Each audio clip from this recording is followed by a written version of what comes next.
देखा आपने, मोदी जी और अमित शाह ने हर बार की तरह इस बार भी संसद में अपनी की हुई हर गलती का ठेकरा नेहरू जी के पल्ले मढ़ दिया। वही पुराना राग अलापते हुए चिल्लाते रहे कि नेहरू जी ने 78 साल पहले बहुत सारी गलतियां की थी, इसीलिए आज हम यहाँ हैं। लेकिन वो भूल गए कि जिस आज़ाद देश के वो प्रधानमंत्री और गृह मंत्री हैं, उसकी आज़ादी की दास्तान लिखने में नेहरू जी ने अपनी महत्वपूर्ण भूमिका निभाई थी। नेहरू एक दूरदर्शी नेता थे। उन्होंने राष्ट्रहित को हमेशा से पहले स्थान पर रखा था। नेहरू ने जब देश की कमान संभाली थी, तब उन्हें भारत विभाजित और बिखरा हुआ मिला था। लेकिन उन्होंने शिकायत नहीं की, बल्कि भारत को समेटकर आईआईटी, एम्स, भेल, इसरो जैसे विशाल संस्थानों की स्थापना की। ये विकसित भारत का वो सपना था जो नेहरू ने देखा था। लेकिन मोदी, अमित शाह और भाजपा वालों को ये बात बिल्कुल समझ नहीं आएगी, क्योंकि उन्होंने पिछले 11 सालों में सिर्फ एक यूनिवर्सिटी की स्थापना और कुछ 7 एम्स और एयरपोर्ट बनाने का फर्जी वादा किया। अब आप सोच रहे होंगे कि कौन सी नई यूनिवर्सिटी?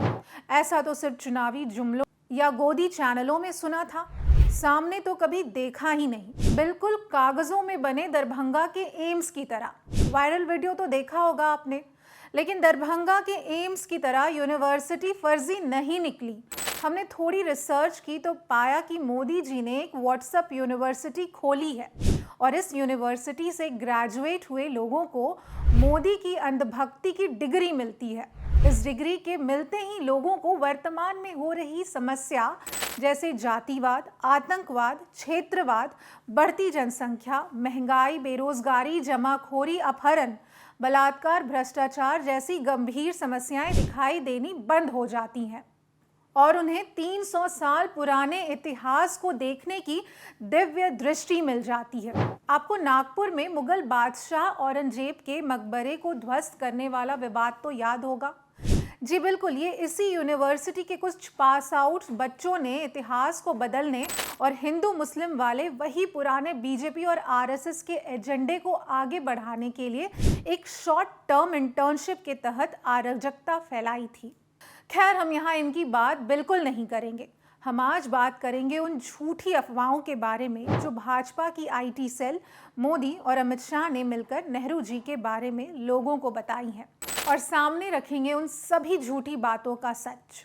भाजपा कहती है कि कश्मीर के मुद्दे को पंडित नेहरू ने उलझा दिया था, लेकिन सच्चाई ये है कि भारत की आज़ादी के काफ़ी समय पहले से ही पंडित नेहरू का ध्यान इस बात पर था कि अगर पाकिस्तान की मांग उठती है तो मुस्लिम बहुल्य होने के कारण कश्मीर पाकिस्तान में जा सकता है। इसीलिए उन्होंने शेख अब्दुल्ला के माध्यम से कश्मीर की जनता को कांग्रेस पार्टी के साथ किया।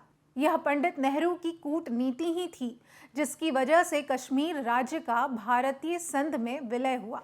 भाजपा धारा 370 के लिए नेहरू जी को दोष देती है, लेकिन सच्चाई ये है कि जिस दिन संविधान सभा में धारा 370 पास हुई, उस दिन पंडित नेहरू अमेरिका में थे। सरदार पटेल ने अपने दम पे कांग्रेसी संविधान सभा सदस्यों को समझाकर बिना किसी बहस के धारा 370 पास कराई।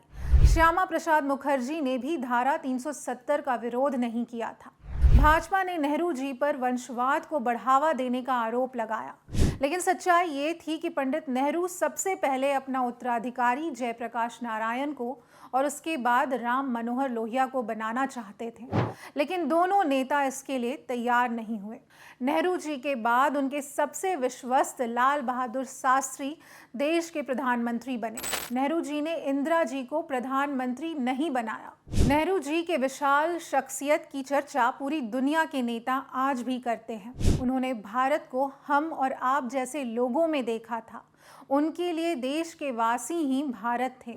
वो कहते थे कि हम वर्तमान के लोग ही आने वाली पीढ़ी को एक समृद्ध देश का तोहफा दे सकते हैं। तभी तो महात्मा गांधी ने 1929 में ये बात कही थी कि राष्ट्र नेहरू के हाथों में सुरक्षित है।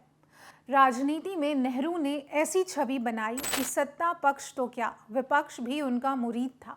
तभी तो नेहरू को याद करते हुए उनके मरने के बाद संसद में अटल बिहारी वाजपेयी ने कहा था, एक सपना था जो अधूरा रह गया, एक गीत था जो गूंगा हो गया। एक लौ थी जो अनंत में विलय हो गई। सपना था एक ऐसे संसार का जो भय और भूख से रहित होगा।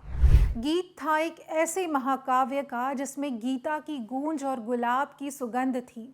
लौ थी एक ऐसे दीपक की जो रात भर जलता रहा, हर अंधेरे से लड़ता रहा और हमें रास्ता दिखाकर एक प्रभात में निर्वाण को प्राप्त हो गया।